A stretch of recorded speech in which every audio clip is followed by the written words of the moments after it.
간밤에 눈이 많이 내렸습니다. 11월 23일입니다. 월요일입니다. 매일 성경 묵상 나눔 역대하 18장 28절에서 19장 3절까지입니다. 본문을 읽습니다. 이스라엘 왕과 유다 왕 여호사밧이 길르앗 라못으로 올라가니라. 이스라엘 왕이 여호사밧에게 이르되 나는 변장하고 전쟁터로 들어가려 하노니 당신은 왕복을 입으소서 하고 이스라엘 왕이 변장하고 둘이 전쟁터로 들어가니라. 아람 왕이 그의 병거 지휘관들에게 이미 명령하여 이르기를 너희는 작은 자나 큰 자나 더불어 싸우지 말고 오직 이스라엘 왕하고만 싸우라 한지라. 병거의 지휘관들이 여호사밧을 보고 이르되 이가 이스라엘 왕이다 하고 돌아서서 그와 싸우려 한즉 여호사밧이 소리를 지르매 여호와께서 그를 도우시며 하나님의 그들을 감동시키사 그를 떠나게 하신지라. 병거의 지휘관들이 그가 이스라엘 왕이 아님을 보고 추격을 그치고 돌아갔더라. 한 사람이 무심코 활을 당겨 이스라엘 왕의 갑옷 솔기를 쏜지라. 왕이 그의 병기를 모는 자에게 이르되 내가 부상하였으니 내 손을 돌려 나를 진중에서 나가게 하라 하였으나 이날에 전쟁이 맹렬하였으므로 이스라엘 왕이 병거에서 겨우 지탱하며 저녁 때까지 아람 사람을 막다가 해가 질 즈음에 죽었더라. 유다 왕 여호사밧이 평안히 예루살렘으로 돌아와서 그의 궁으로 들어가니라. 하나니아의 아들 선견자 예후가 나가서 여호사밧 왕을 맞아 이르되 왕이 약한 자를 돕고 여호와를 미워하는 자를 사랑하는 것이 옳으니이까. 그러므로 여호와께서 진노하사 왕에게 임하리이다. 그러나 왕에게 선한 일도 있으니 이는 왕이 아세라 목상들을 이 땅에서 없애고 마음을 기울여 하나님을 찾음이니이다 하였더라. 오늘의 본문은 두 단락으로 나누어져 있습니다. 단락별로 살펴보겠습니다. 첫 번째 단락은 이스라엘 왕과 유다 왕 여호사밧이 길르앗 라못으로 올라갔다라고 이야기를 하는데, 우리가 토요일 날 본문에서 묵상했던 것처럼 이스라엘 왕이 아합 왕이었는데 아합 왕의 딸인 아달랴와 유다 왕 여호사밧이 정략 결혼을 하게 되고 2년쯤 지났을 때에 아합 왕이 여호사밧을 사마리아 북이스라엘의 수도인 사마리아로 초대하여 환대하면서 여호사밧에게 이르기를 길르앗 라못으로 올라가자, 이제 공격하자라는 것이죠. 이 길르앗 라못은 북이스라엘 북경에 있는 아람의 어떤 성읍입니다. 그 부분을 보았고 여호사밧이 같이 가겠다고 약속하면서도 아합 왕에게 여기에 하나님의 선지자들이 있지 않냐, 하나님의 선지자들에게 하나님의 뜻을 물어보자, 이렇게 이야기하는 부분이 있었습니다. 그래서 4,400명의 선지자들이 모여서 길르앗 라못으로 올라가면 하나님이 승리를 주신다고 할 때에 여호사밧이 그들의 음성을 듣지 않고 여호와의 선지자 이야기에서 미가야를 불러오게 하는 부분이 토요일 날 있었습니다. 그리고 우리가 이제 주일날 묵상하지 않는 본문 속에 미가야의 예언이 있는데 굉장히 이렇게 비아냥거리면서 이스라엘 왕 아합에게 길앗으로 올라가라, 하나님이 승리를 주실 거야 라고 약간 비아냥거리면서 반대로 이야기를 합니다. 그 말이 뭐냐면 길앗에 올라가지 말고 길앗에 올라가면 너가 죽게 될 거다, 이렇게 말하는 부분이었는데 그 부분을 이제 미가야의 예언을 듣지 않고 올라가는 장면으로 오늘 본문이 시작하고 있습니다. 그런데 이제 이 이스라엘 왕이라고 하는 아합 왕은 이미 미가야 선지자를 통하여 네가 길앗 라못으로 올라가면 하나님께서 너의 생명을 거두어 가신다고 말하는 죽음에 대한 예언을 들었기 때문에 그 예언을 이렇게 변개하는 거죠. 죽지 않기 위해서 꾀를 내는 것이 뭐냐면 나는 분장하겠다라는 거죠. 나는 변장을 하고 전쟁터에 들어가는데 당신은 왕복을 입으소서라고 말합니다. 결국 이제 왕복을 입은 사람이 여호사밧인 거고, 우리가 그 다음에 나오는 부분이죠. 전쟁에 들어가는데 아람 왕이 병거의 지휘관들이니까 장교들인 거죠. 지휘관들에게 왕하고만 싸워라, 이렇게 이야기를 합니다. 그리고 이제 그 사람들 눈에 보기에 왕복을 입고 있는 여호사밧이 이제 이스라엘의 왕으로 보이는 거니까, 그죠? 여호사밧을 보고 이르되 이스라엘의 왕이다라고 말하고, 이제 이 여호사밧을 둘러싸고 여호사밧을 죽이려고 할 때에 여호사밧이 놀래서 소리를 지릅니다.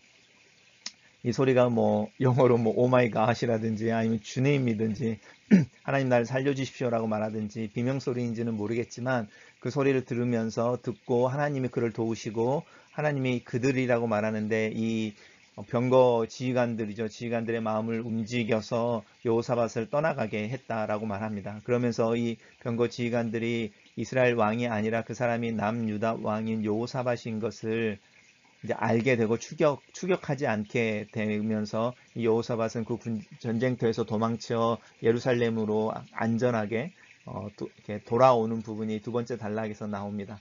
근데 재미있는 것은 이제 이 아합 왕이 죽을 거다라는 미가야의 예언을 피하기 위해서 변장하고 일반 군사의 모습으로 그 여호사밧 옆에 있었는데 굉장히 재밌는 표현입니다. 한 사람이라고 말하는데 돌아가는 병거의 지휘관들 중에 여호사밧이 이스라엘 왕이 아니라는 것을 알고 돌아갈 때에 그 돌아가는 사람들 중에 한 명이 이 단어 한번 보십시오. 무심코 아무 생각 없이 활을 당겨서 이스라엘의 왕이니까 아합 왕의 갑옷을 쏘았다는 겁니다. 그러니까 화살을 날렸다는 거죠. 아무 생각 없이. 그래서 이제 그러자 보니 그 화살을 맞은 이 아합 왕이 이제 부상하여서 이제 후퇴하려고 하는 거죠. 후퇴하려고 하는데 그날이 전쟁이 맹렬하였으므라고 말하면서 그 병거를 타고 그 병거를 돌려서 후퇴하려고 말하는데 결국은 후퇴하지 못하고 이스라엘 왕이 병거에서 겨우 지탱하여 저녁 때까지 아람 사람을 막다가 해가 질 즈음에 죽었다라고 말하면서 미가야를 통해서 아합 왕에게 내려졌던 하나님의 예언, 그 예언이 성취되어지는 것을 볼 수 있습니다. 이 한 사람이 무심코 아무 생각 없이 활을 당겨 이스라엘 왕의 갑옷솔기를 쐈다. 그리고 하나님의 말씀이 이루어졌다라고 하는 부분이 굉장히 그 풍자스러우면서도 약간 섬뜩하게 느껴집니다. 단락을 요약해 보겠습니다. 저는 이 단락을 미가야의 예언에도 불구하고 아합 왕과 여호사밧은 길르앗 라못을 공격한다. 그리고 전투 중에 아합은 죽임을 당한다. 라고 요약했습니다. 두 번째 단락입니다. 두 번째 단락은 이제 유다왕 여호사밧이 그 전쟁터에서 피해서 평안히 예루살렘으로 돌아왔다라고 하는 부분입니다. 그래서 그의 궁전으로 들어갔다. 이 부분도 굉장히 아이러니합니다.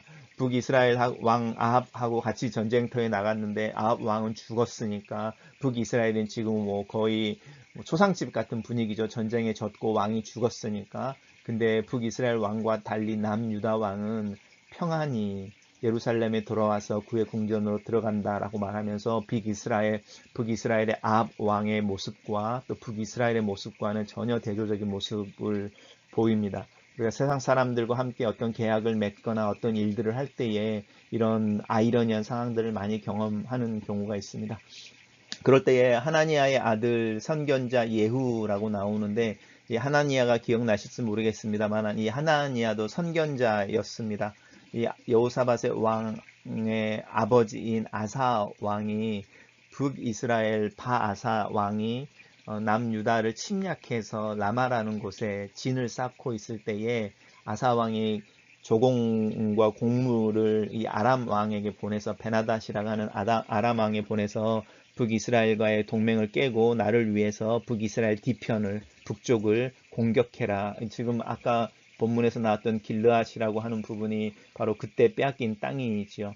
그렇게 나왔을 때에 이 하나니아가 아사 왕에게 나와서 어떻게 하나님을 의지하지 않고 이방 사람인 아람 왕을 의지하느냐라고 책망했던 본문이 있었는데 똑같은 본문이 상황이 반복되어지는 거죠. 이번에는 아사 왕의 아들인 여호사밧에게 하나니아의 아들인 예후가 나와서 동일한 이야기를 합니다. 왕이 약한 자를 돕고 여호와를 미워하는 자를 사랑하는 것이 옳습니까? 어떻게 북이스라엘의 아합 왕과 함께 동맹을 맺고 아람 왕을 공격하는 그런 일들을 할 수 있습니까? 그것이 옳지 않습니다. 이렇게 이야기를 하면서 여호와의 진노라는 이야기를 합니다. 그래서 이제 이 여호와의 진노라는 부분 속에서 이 여호사밧 왕 시절에 이제 전쟁들이 몇 개가 일어나게 되는 부분이 있습니다. 왜 하나님의 진노라고 하는 부분이 전쟁과 연관되어지고 또 하나님의 평안과 축복이라고 하는 부분이 사방에서 편안했다라고 말하는 전쟁이 없음과 연관되어지는지 북이스라엘 사람들에게 있어서 돌아온 남유다 사람들 이 역대기를 읽고 쓴 사람들의 입장에서 전쟁이라고 하는 부분은 굉장히 공포스러운 것이기도 하고 또 하나님의 징계의 상징이기도 하고 전쟁 없으면 하나님의 평화의 상징, 축복의 상징이기도 한 상황 속에서 하나님의 축복을 이렇게 이야기하고 있습니다.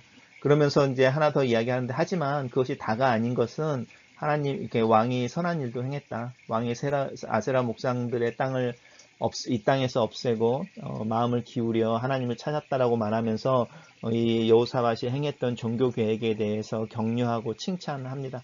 하나님이 우리에게 어떤 부분을 책망하실 때에 그것은 그래서 너가 혼을 날 거다가 아니라 돌이켜라 회개해라 라는 그 어떤 요청인 것을 우리가 기억하면 좋겠고, 하나님께서 여호사밧을 책망하시면서도 그 옛날 다윗의 처음 길이라고 말하는 그 길을 걸었던 그때를 회상시켜 주십니다. 단락을 요약해 보겠습니다. 이 단락을 선견자 예후는 예루살렘으로 돌아온 여호사밧이 아합과 함께 한 일에 대해 책망한다. 동시에 여호사밧이 이전에 행했던 종교개혁과 믿음을 칭찬한다 라고 요약해 봤습니다. 첫 번째 묵상 포인트입니다. 길랏 라못에 대한 공격을 아합 왕의 죽음과 연결시키는 미가야의 예언에도 불구하고 아합과 여호사밧은 전쟁을 결행한다. 아합은 미가야의 예언이 두려워 자기의 목숨을 구하기 위해 변장하여 일반 병사로 아람 군대의 목표가 되지 않는다. 하나님을 신뢰하지 않는 자들이 훨씬 더 교활하고 또 자기의 이익에 민감하다.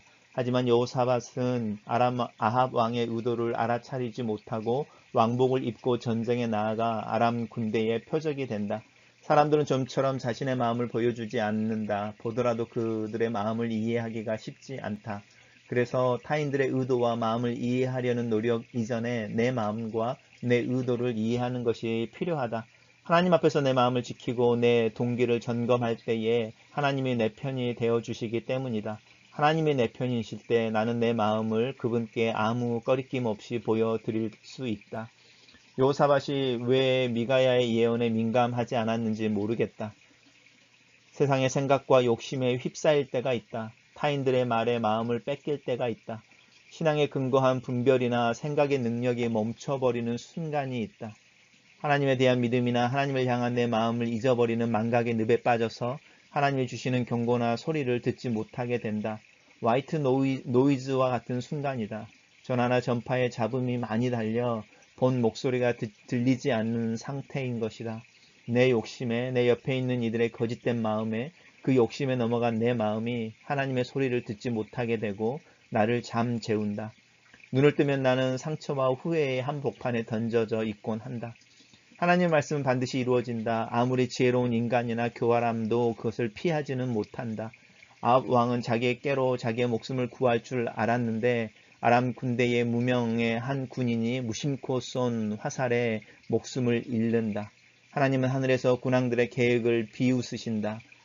겸손과 정직이 하나님 앞에 설 때에 최고의 힘이 된다. 두 번째 묵상 포인트입니다. 예후의 아버지인 하나니아는 여호사밧의 아버지인 아사 왕이 아람 왕의 힘을 빌어 북이스라엘 왕국의 왕인 바하사의 위협에서 벗어난 것을 책망했다. 예후는 이제 아사의 아들 여호사밧이 북이스라엘 왕 야합과 아람을 공격한 것을 책망한다.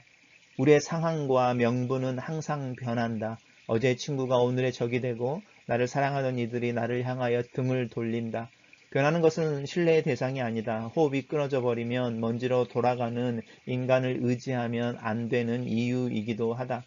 하나니아와 예후라는 두 세대에 걸친 하나님에 대한 섬김의 모습이 부럽다. 나는 내 아이들에게 어떻게 내 믿음을, 나보다 더 나은 믿음을 전해줄 수 있을까? 예후를 통한 하나님의 책망은 여호사밧에 대한 징계에 초점이 맞춰져 있는 것은 아니다. 이전에 여호사밧의 종교개혁과 하나님을 향한 믿음을 다시 회복하도록 격려한다. 하나님의 징계의 소리는 회개를 요청하는 것이다. 하나님은 만대에 이르도록 자비를 베푸시며 3, 4대를 징계하신다고 말할 때 그 핵심은 하나님을 간절히 찾는 것과 징계의 순간에 얼른 정신을 차려 회개하는 것이다. 처음 사랑, 처음 부르심을 잃지 않는 믿음의 민감함이 필요하다. 글로 쓰는 기도입니다. 하나님의 말씀은 공허하거나 사라지지 않습니다. 하나님의 말씀은 항상 그 의도와 계획을 이룹니다. 하나님의 말씀과 약속이 예수 그리스도 안에서 나에게 이해가 되는 것을 믿습니다. 내 마음이 하나님을 더 찾고 하나님의 말씀을 더 붙잡고 하나님의 약속 위에 서서 하루하루 살기를 원합니다. 때때로 내 스스로의 교활함에 빠질 때가 있습니다. 내 체면을 살리기 위해 내 이름을 위해 가면을 쓰고 거짓을 말할 때가 있습니다. 하지만 하나님 내 마음을 감찰하시고 하나님은 내 마음을 아십니다. 하나님께서 내게 회개를 명하실 때에 그 회개의 소리를 명하는 소리를 알아차리는 민감함을 허락하시옵소서. 깊은 잠에 들어있는 나를 깨우기 위해 내 몸을 흔드실 때에 즉시 일어날 수 있는 영적인 건강함을 허락하소서. 내가 이 세상의 삶에 피곤해지지 않도록 내 마음이 낭만과 낙심의 잠에 깊이 빠지지 않도록 나를 도와주시고 지켜주시옵소서. 내가 놀라 소리 지르고 하나님을 찾을 때에 하나님 내 기도에 내 목소리에 귀 기울이셔서 달려오셔서 나를 보호하시고 인도하여 주시옵소서. 처음 사랑과 처음 부르심을 기억합니다. 이 첫사랑을 잃어버리지 않게 하소서. 내 마음에 하나님의 사랑에 대한 감격이 더 커지게 하시고 그 사랑과 함께 만족하며 그 사랑과 함께 오늘 하루를 살아가도록 도와주시옵소서. 아멘.